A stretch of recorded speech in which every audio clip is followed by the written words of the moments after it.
அப்போ இந்த பேச்சு ரொம்ப சரியா பேசணும் பாருங்க.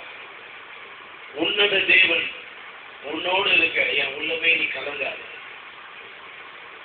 உன்னதமான தேவன், அவரை போல யாருமே கிடையாது. அன்பிலும் சரி, அறிவிலும் சரி, வல்லமையிலும் சரி, நல்ல குணத்திலும் சரி, அவரை போல யாரும் அப்பேற்பட்ட உன்னதமான தேவன். அவர் உன்னுடன் இருக்கிறார், நீ கலங்காதே. பாருங்க, இந்த உள்ளத்துலதான் கலக்கம், பயம், திகில், எதிர்காலத்தை குறித்து பயம் இதெல்லாம் உள்ள உண்டாகுது.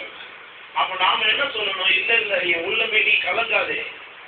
இதுதான் தாவீது பண்ணார் பாருங்க தன்னுடைய வாழ்க்கையில. தாவீது ஒரு சாதாரண ஆளுக்கு பின்னாடி போறான், ஆட்டு மேய்ப்பனான் தான். வாழ்க்கையில ராஜாவா மாறிட்டான். பார்க்கும்போது அவன் தன்னுடைய உள்ளத்தோடு பேசினான். உள்ளமே, என் உள்ளமே நீ ஏன் கலங்குகிறாய்? நீ ஏன் எனக்குள்ள தேடுகிறாய்? என் ஆத்துமாவே கர்த்தரை ஸ்தோத்திரி, என் முழு உள்ளமே அவருடைய பரிசுத்த நாமத்தை இப்படிதான் பேசலாம் பாருங்க. அப்ப இன்னைக்கு நாம பிரச்சனையும் போராட்டத்தையும் கஷ்டத்தையும் இல்லாமையும் வறுமையும் பேசும்பொழுது நம்முடைய உள்ள அதை கேட்குது. ஒருவேளை அப்படிதான் இருக்குது போல நினைச்சு அது நம்முடைய வாழ்க்கையில பிறப்பித்து விடுகிறது. ஒருவேளை நம்முடைய சூழ்நிலை வறுமையா இருக்கலாம், பிரச்சனையா இருக்கலாம், போராட்டமா இருக்கலாம், வியாதியா இருக்கலாம், கஷ்டமா இருக்கலாம். ஆனா அந்த சூழ்நிலையிலும் உன்னத தேவன் உன்னுடன் இருக்க என் உள்ளமே நீ கலங்காதே. இதைதான் பேசணும் பாருங்க. இந்த வாயத்தை சர்வசாதாரண வாயத்தை வந்து எதையும் அவுத்து விட்டுறக்கூடாது.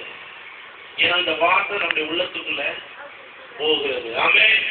அவனை பாடலாம இந்த நேரத்துக்கு நன்றியால் பாடிடுவேன். நல்லவர் இயேசு நன்மை செய்தார்.